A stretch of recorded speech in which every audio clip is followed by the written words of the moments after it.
Halo semuanya, kembali lagi di sesi Q&A kita. Seperti biasa, weekend kita ngadain sesi Q&A. Langsung aja, tapi untuk hari ini nih kita bahas spesial nih. Untuk topiknya lagi panas-panas banget ya akhir-akhir ini. Dan juga banyak banget yang nanya-nanya nih di komunitas kita, ada di komen YouTube juga. Langsung aja kita, let's go!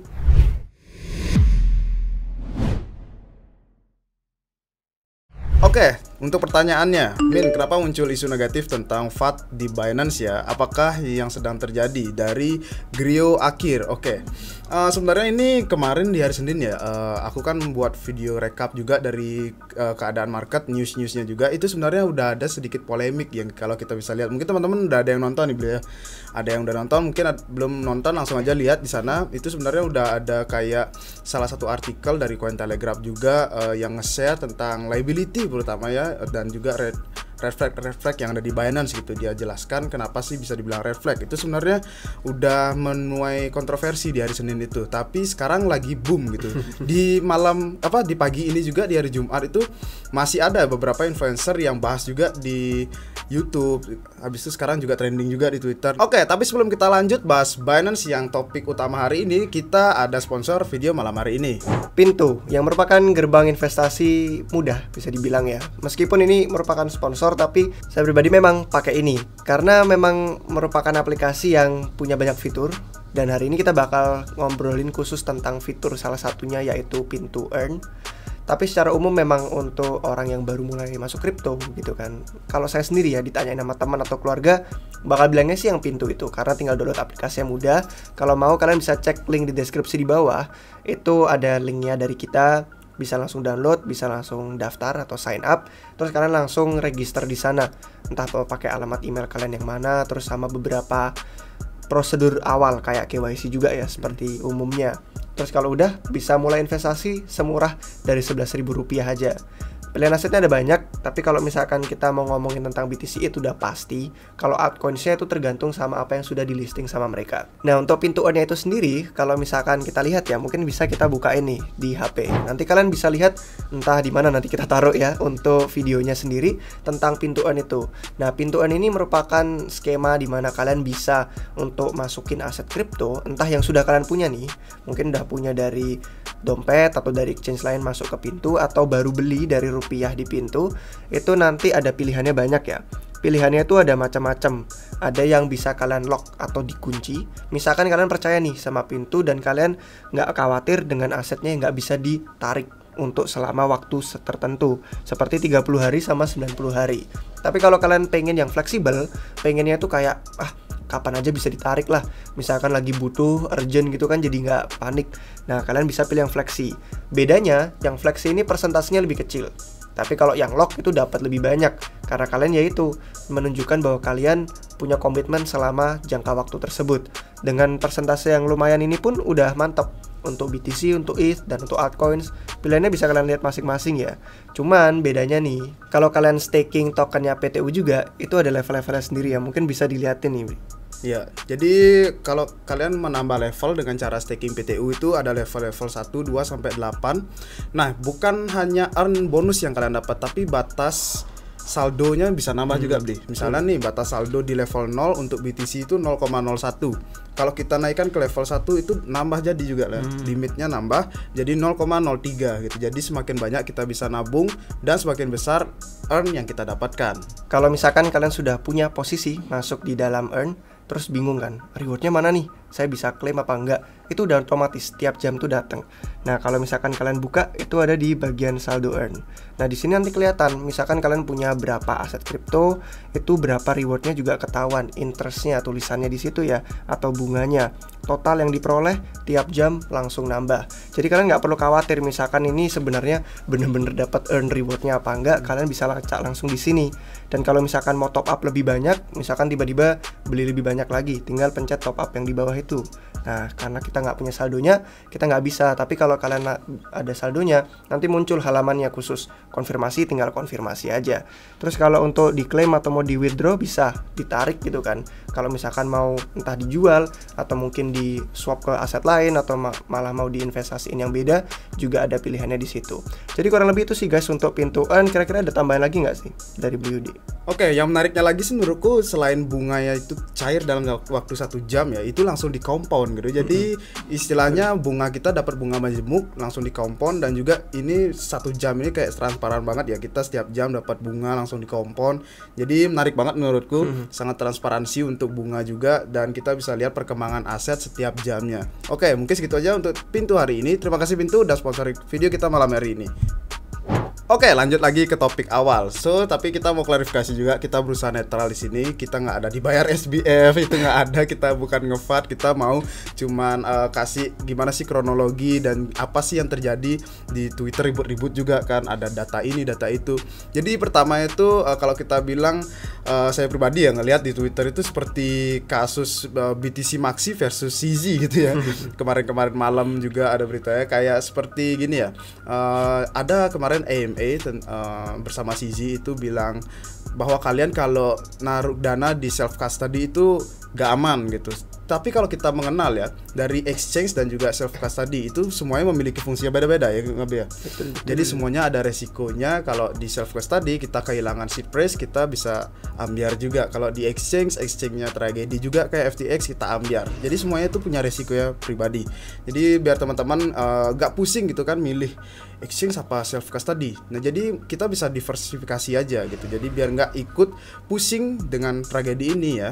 Kalau kita lihat dari keseluruhan itu yang kita bisa tangkap dari Bitcoin Maxi itu ada benarnya juga. Kalau dibilang not your key, not your coin, itu ada benarnya juga. Tapi emang kita harus terima resikonya juga sendiri. Itu kemarin banyak banget dipelintir-pelintir juga beritanya, kayak ada yang wawancara kan, udah lihat tadi pagi tuh wawancara juga itu dipelintir juga dari berbagai influencer ya bisa dibilang. Nah, yang kemarin buat triggernya itu kenapa dari Binance, kemarin kan aku udah buat videonya di hari Senin, itu Binance sudah munculin proof of liability mereka. Tapi yang buat red flag, maksudnya yang dibilang red flag itu yang buat orang-orang ragu gitu kan tentang liability Binance itu diaudit dengan auditor yang kecil gitu ya, nggak masuk Big Four dia. Big Four itu nggak masuk dari auditor yang kecil, itu namanya Mazars auditor kalau nggak salah dari Afrika ya. Nah, dan juga ada yang bilang liability-nya ini udah dihitung komplit dari dana pengguna apa gimana gitu. Maksudnya dihitung komplit itu ada akun spot, habis itu ada akun kayak margin, pinjaman-pinjaman itu apakah itu sudah benar kalkulasinya apa gimana. Ditakutkan nanti dari ada pinjaman dari akun margin tersebut malah jadi minus gitu. Untuk liability-nya makin kurang. Kalau sesuai laporan kemarin kan itu dibilangnya lebih 101% kalau nggak salah itu ya. Dari mungkin teman-teman bisa lihat di video hari Senin itu ada kok dari berita juga dari Bitcoin Telegraph. Nah, itu yang buat keraguan orang-orang di Binance. Nah, kalau kita lihat dari keseluruhan mungkin ini seperti ujian untuk Binance ya. Karena kemarin itu kan sampai withdrawalnya 7 miliar dia. 7 miliar. Kalau kita lihat dari total reserve-nya di Binance itu ada 60 miliar. Sedangkan withdrawal baru 7 miliar. Ya mungkin lumayan kerasa juga ya. Ini sebuah ujian kalau benar-benar Binance bersih, sebenarnya gak ada yang panik gitu. CZ pun gak panik mungkin ya kalau benar-benar dananya ada gitu, kalau orang-orang withdraw gitu. Jadi gimana nih Bli juga udah banyak nih kemarin lihat. Ya mungkin kalau misalkan kalian udah dengerin beberapa kronologinya, mungkin udah sempat nonton video yang hari Senin juga, dan udah rada ada background sedikit gitu ya. Kenapa sih kejadiannya kayak apa?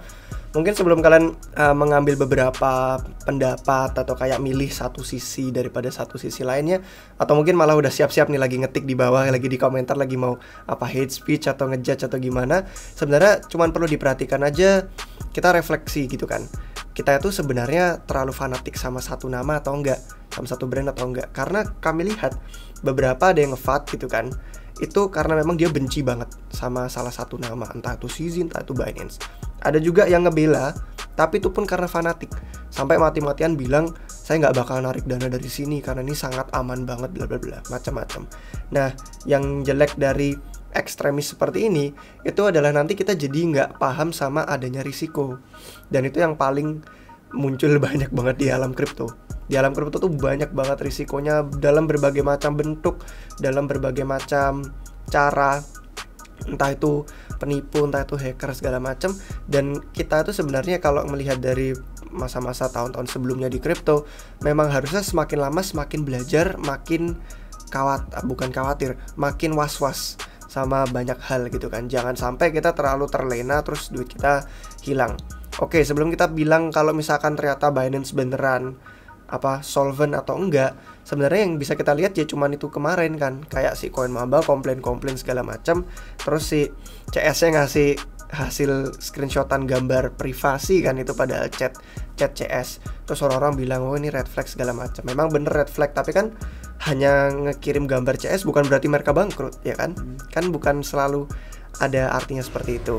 Terus ada lagi Dylan LeClaire gitu kan, yang kemarin Bitcoin maksimalis ngasih tahu banyak hal yang sampai sejauh ini pun juga belum ada buktinya bahwa ternyata memang eksekutif Binance pada out kan. Dia bilang kan kayak katanya eksekutif Binance pada out, pada keluar karena nggak percaya sama exchange ini dan lain-lain. Sampai sekarang belum ada buktinya juga. Terus kalau kita ngeliat dari Jesse Powell, si CEO-nya Kraken, dia sebenarnya yang argumennya paling menarik sih, karena dia ngelihat dari hasil audit yang diomongin Beliudi tadi. Dia ngekritik gitu kan, kalau misalkan negatif balance dihitung, kayak kan di Binance banyak fiturnya, ada margin, ada leverage, ada segala macam. Kalau ada akun yang saldonya negatif terus dihitung, kan jadi kayak pertanyaannya jadi nggak bersih dong angkanya gitu kan. Jadi bingung antara mana yang aset, mana yang liability. Terus selain itu juga tidak ada bukti tanda tangan kriptografinya kalau mereka sudah include semua akun pengguna kayak yang tadi disebutin sama Beliudi. Terus sama yang ketiga juga poinnya dikritik sama Powell, CEO Kraken, itu adalah ada buktinya nggak kalau mereka punya akun-akun tersebut. Karena alamat-alamat itu gampang dikumpulin dari Etherscan. Kita tinggal nyari Etherscan siapa yang punya saldonya gede gitu kan. Atau kayak di Blockchair untuk explorernya Bitcoin. Itu terus tinggal kita copy paste, masukin nih alamat kita banyak nih saldonya, gampang. Nah yang penting itu tanda tangannya bukti saya memegang alamat akun ini gitu kan. Nah itu yang jadi kritik dari hasil auditnya tadi. Dan juga ya karena yang dibilangin kan bukan dari Big Four kan. Alasannya Sisi juga rada lucu sih sebenarnya pas ditanya kenapa nggak pakai Big Four, bilangnya ya yang Big Four ini nggak mampu untuk ngaudit kita. Padahal si Deloitte salah satu Big Four bisa nge-audit Coinbase. Cuman ada argumennya lagi nih, kita lihat dari sisi sebaliknya. Coinbase itu perusahaan udah public, udah IPO. Sedangkan Binance masih swasta gitu kan, masih private. Nah ya cuman argumen-argumen kayak gitu pun kita perlu lihat lagi. Kenapa nggak langsung bilang aja kami private? Kenapa bilangnya kayak si Deloitte atau KPMG atau Big Four lain nggak bisa ngaudit?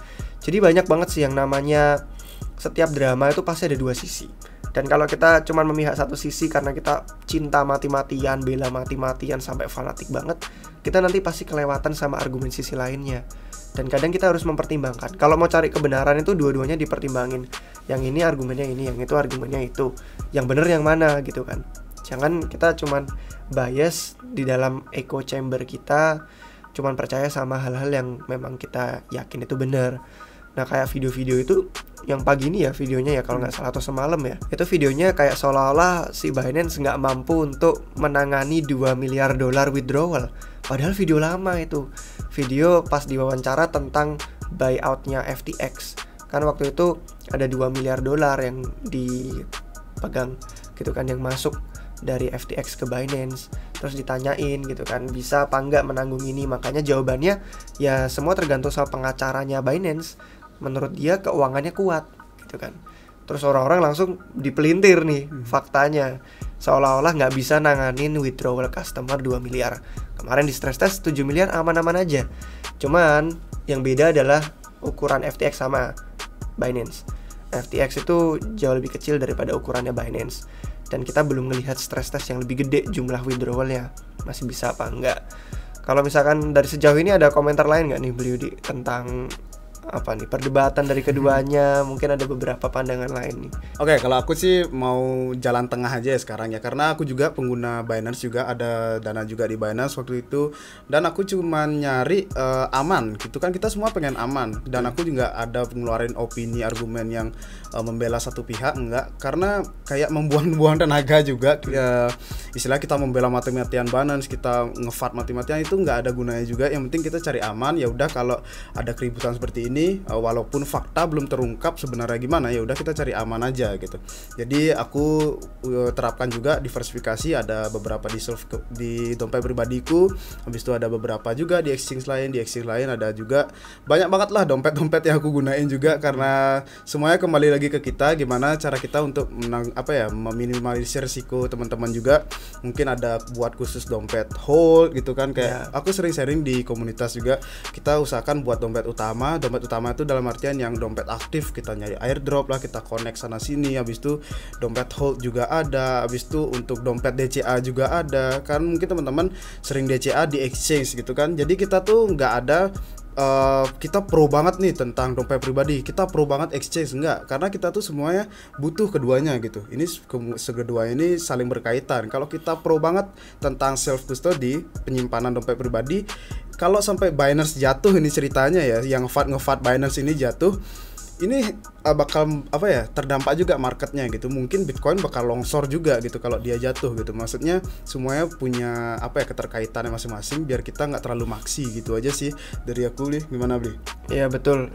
Pokoknya kalau lagi ada krisis, lagi ada rumor-rumor buruk, lagi ada ketakutan di pasar, itu paling aman kita mengambil langkah pencegahan daripada udah terlanjur terus nanti malah menyesal di akhir. Karena banyak sekali yang namanya Vitalik tuh pernah diwawancara ya, waktu dia di konferensi ditanyain kan, terus dia ngobrol tentang teori signaling namanya, bahasa Inggris, nggak tahu ya bahasa Indonesianya apa, tapi intinya ini teori yang berkata kalau misalkan ada suatu masalah terjadi gitu kan, kalau ada jalan yang gampang untuk klarifikasi dan ada jalan yang ribet, tapi si orang ini milih jalan yang ribet, pasti ya juga kemungkinan besar dia memang nggak punya jawabannya yang jelas.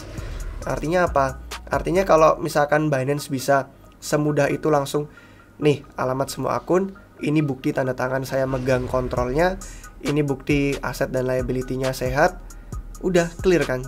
Kenapa melalui jalan yang ribet gitu loh? Kenapa melalui jalan yang kayak nggak langsung dikasih klarifikasinya aja biar pengguna bisa verifikasi sendiri? Sejauh ini kan kayak ya udah aman, keuangan kuat, tapi jadi seolah-olah kayak memesnya yang itu, yang sumbernya dari mana? Trust me bro, percaya sama aku aja gitu kan. Masalahnya gitu, kalau di kripto kan kita nggak boleh terlalu percaya sama satu nama, sama satu orang atau satu perusahaan. Dan kalau kita ngelihat berkaca dari histori kemarin ya, kayak si Do Kwon ya gitu kan, dibilangnya abaikan FAT, ignore FAT. Padahal orang-orang ngekritik beneran ini USD nggak sustainable, beneran jatuh deh akhirnya. Terus si SBF juga tenang, penarikan tetap berjalan lancar, abaikan FAT, ternyata jatuh juga. Jadi kalau ada rumor seperti ini, itu lebih baik kita cari klarifikasi daripada ignore FAT, abaikan FAT, ini kebanyakan FAT. Itu artinya kita nggak mau cari kebenarannya justru. Karena rumor itu penting, kritik itu penting, asalkan membangun ya, bukan memang mau jatuhin nama brand. Jadi intinya apa? Intinya kita masih belum tahu sampai sekarang. Dari sisi Binance-nya belum menciptakan bukti yang cukup untuk membuktikan dia sehat, dan dari sisi FAT-nya juga belum menciptakan bukti yang cukup untuk bisa menandakan bahwa mereka bangkrut. Ya udah, jalan tengah yang kayak kata Bli tadi, diversifikasi. Ada sedikit di sini, sedikit di sana. Yang paling penting kalau jumlah signifikan udah jelas dompet pribadi. Kalau udah di exchange, jangan sampai jumlahnya signifikan, apalagi tabungan hidup atau buat pensiun atau buat beli yang saldonya banyak. Banyak juga orang yang baru masuk gitu kan, langsung cinta mati sama satu brand. Tapi banyak orang yang sebenarnya khawatir pun gitu kan. Kayak saya pribadi nggak ada duit sama sekali di Binance, saya nggak pernah KYC di Binance, jadi nggak punya akun gitu kan. Karena kalau misalkan kita berkaca memang dari beberapa saat sebelumnya, di beberapa tahun, dan ini bisa kalian lihat videonya di salah satu channel YouTube, itu ada punya playlistnya lengkap. Dia membahas tentang insider trading, pump and dump, dan beberapa bisnis yang shady juga dari sisi dan dari beberapa tahun sebelumnya. Cuman dengan semua bukti-bukti yang ada itu pun, saya cuman ya udah ngambil jalan dari jauhnya aja gitu kan. Kayak paling aman apa, nggak berusaha kayak attack gitu kan, berusaha biar Binance jatuh, hancur. Karena ada yang pernah nge-tweet gini nih, kalau ada orang berusaha ngejatuhin branding tertentu, dia nggak punya hati. Jadi menurut saya bener, yang namanya industri kripto tuh masih perlu bertumbuh gitu kan. Kita butuh dukungan satu sama lain. Kenapa saling menjatuhkan? Kalau saling menjatuhkan, saling kasih rumor negatif, nanti yang kena impasnya kita sendiri. Binance exchange terbesar loh, gitu kan. Nggak bisa bayangin kan nanti koreksinya seberapa dalam. Belum dia klien terbesarnya Tether USDT, terus nanti USDT di pack makin parah lagi. Jadi kayak industri kita masih belum dewasa. Sebaiknya jangan memberikan serangan-serangan yang bisa merugikan seluruh industri dan diri kita sendiri. Porto kita sendiri nanti yang kena, yang berdarah. Cuman kalau memang kritiknya membangun dan ada red flag, nah itu baru penting untuk ambil jalan keamanannya. Jadi ya kurang lebih itu sih pesannya, rada ada di mana-mana ya. Kita tadi ngasih tahu dari awal tentang maksimalis, tentang fanatik, tentang diversifikasi. Semoga bisa dipahami satu persatu semuanya, meskipun cara saya ngomong kadang rada kurang terstruktur gitu kan, dan lagi agak bindeng juga. Tapi semoga aja bermanfaat biar bisa move on untuk kedepannya. Kita pelajari apa pesan moralnya yang positif, dan yang negatifnya buang aja gitu kan. Ambil aja yang positif dan kita terapkan ke depannya. Semoga aja industri ini makin maju, dan semoga aja nggak ada lagi nih yang jatuh lagi kayak FTX. Karena kita sudah cukup berada di zona yang oke lah untuk akumulasi, biar bisa sustainable untuk kedepannya lanjut bull run. Entah kapan nih, entah berapa tahun lagi. Sudah cukup Black Swan di tahun ini. Ya mungkin untuk teman-teman yang mau diskusi lebih lanjut bisa gabung di Telegram kita atau di Discord kita, karena di Telegram komunitas kita aktif banget. Per harinya itu ratusan chat, dan juga komunikasi dan bahasan itu positif tentang membangun dan juga tentang pengetahuan baru lah istilahnya. Itu banyak banget dari teman-teman. Terima kasih yang udah aktif di komunitas kita. Langsung aja ada link di bawah, bisa join di komunitas Republik Rupiah. So, terima kasih udah nonton video sampai akhir. Sampai jumpa di Q&A selanjutnya. Cheers. Halo semuanya, jangan berhenti sekarang. Kalian mungkin baru memulai perjalanan kripto atau sudah berpengalaman tapi ingin mendalami blockchain yang berbeda. Kami punya semua bantuan dan informasi yang kalian butuhkan sebagai anggota Republik Rupiah. Kalau kalian bergabung menjadi anggota Republik Rupiah, kalian akan mendapatkan banyak sekali fitur dan manfaat yang menarik. Kalian mendapatkan rangkuman dan komentar pasar. Kalian mendapatkan update portofolio tim anggota Republik Rupiah. Kalian mendapatkan peluang-peluang yang awal sekali, entah itu melalui airdrop, ICO, DeFi, NFT.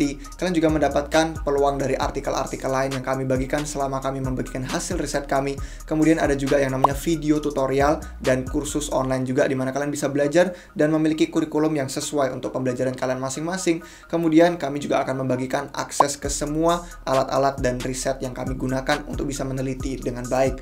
Jadi kalau kalian mau bergabung, kalian bisa langsung cek deskripsi di bawah video ini, karena kalian akan langsung dibawa ke website republikrupiah.com. Di sana kalian bisa lihat semua fitur tersebut, semua biaya pendaftarannya seperti apa, dan kalian bisa langsung daftar hari ini juga. Dan di website kami yang sama pun kalian juga bisa mendapatkan artikel yang gratis, blog-blog yang gratis, bahkan kalian bisa mendapatkan merchandise RR yang seperti yang sedang saya pakai hari ini. Jadi tunggu apa lagi guys, kalian langsung cek deskripsi di bawah ini. Dan tentu saja semua informasi yang kami berikan ini bukan nasihat keuangan. Jadi kalau kalian ingin mencari saran investasi, silakan hubungi penasihat keuangan kalian masing-masing. Sampai jumpa lagi di video yang berikutnya. Cheers.